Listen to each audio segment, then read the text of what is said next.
disciples making their final journey to Jerusalem.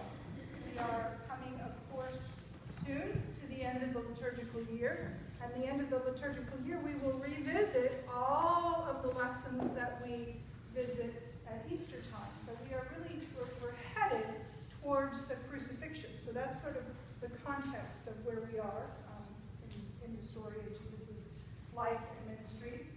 And Jesus has been walking with the disciples and teaching the disciples and trying to get them to understand that he is indeed about to be turned over to the authorities, that he will be tried, and that he will be killed. And that, of course, 3 days later, he will be raised from the dead. Now, you can imagine that this was probably not very comfortable for the disciples to keep hearing over and over and over again. And Jesus is really hammering this point home. He's getting sort of desperate for them to understand this.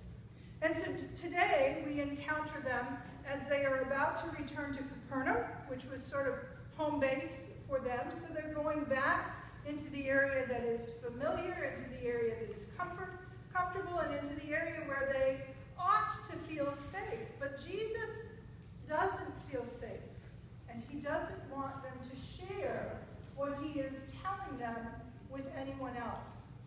So they have to be confused. And so along the road, we are told, the way we are told it in the gospel today, is that the disciples are arguing amongst each other. And I think most often when we hear that phrase, we sort of, at least I, sort of take on a rather haughty attitude towards the disciples and kind of poo-poo the disciples for arguing about who's greatest. How could they possibly be spending time thinking about who amongst them is the greatest when Jesus is right there with them? Don't they get this? But part of the reason that we take on that attitude is because the word argue is terribly mistranslated. The Greek word, and I'm not good at Greek anymore, my Greek is kind of rusty, but the Greek word is Suzeteo. Suzeteo, let's all say that. No. Suzeteo. And Suzeteo means to sort of banter back and forth, to discuss, to ferret out together. It has no connotation of arguing or bickering or sort of battling one another at all. It has more the connotation of they've come together as a group and they're trying to discern who amongst them has the skills, has the skill set, has the right strength, has what they need to carry them forward in this mission and ministry that Jesus has given to them. If we put their discussion in that context, I think it makes a lot more sense. Surely, time after time after time that they've been told this, it's beginning to sink in a little bit. Even if they don't understand the part about Jesus being raised from the dead, they must be beginning to understand that Jesus is going to leave them. And if they want to carry on this ministry and this life that they have stepped into and that they've been living for the last 3 years, someone else is going to have to step in to the role of leadership. Someone else is going to have to carry them together through these days ahead that Jesus says are coming, and someone is going to have to take the ministry to its next steps.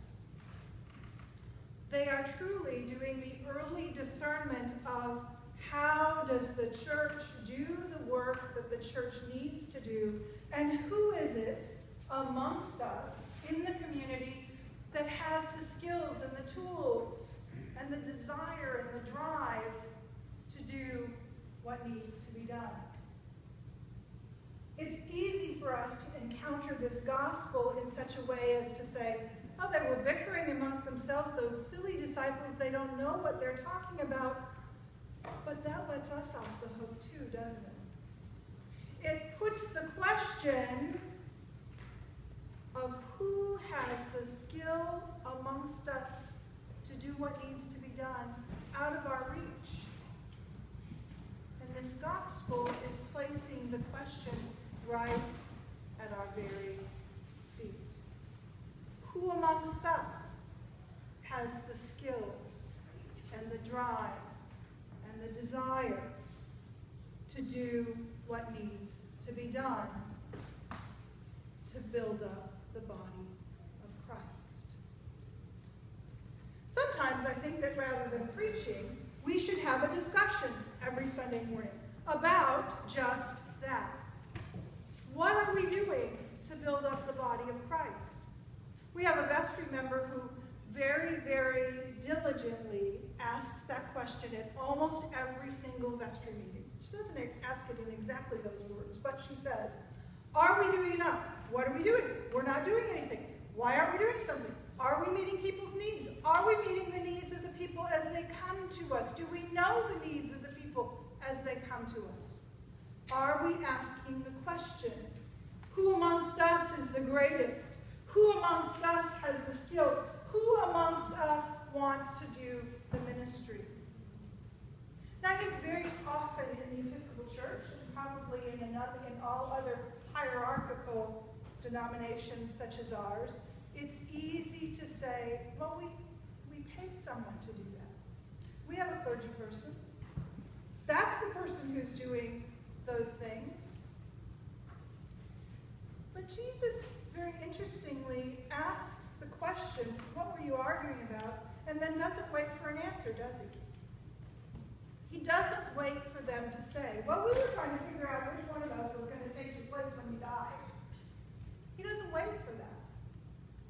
He turns the attention from trying to figure out who's going to take the leadership role to what is our ministry. And he does it in a very crafty way, doesn't he? He reaches out and he takes a little child and he places the child in the midst of them. Now lots of people have said, where did he get a child? Who was this child? How did this child come out of the woodwork? Probably it was a child that he knew. He's in Capernaum. He's probably with friends and family. It may have been the child of one of the disciples. He places that child in the midst of them, very deftly turning their focus from each other and themselves to the world and to the ministry and to the mission that he has placed in front of them. Now, we need to understand this both factually, in that he probably really did place a child in front of them, but we also need to understand this metaphorically as a symbol for all of the ministry and mission of the church. And so what does this child represent? This child, of course, represents all those children in the world who need our care and need our voice. The child, of course, also represents anyone who is outside the bounds of what we call community, who have needs, whose needs we may not even know and yet need to meet. The child represents those who are invisible, those who maybe we really rather not look at, those who need our care the most. That's where Jesus wants us to turn our focus. Not to ignore the conversation about who will do the ministry, but to remember always to whom that ministry is to be given.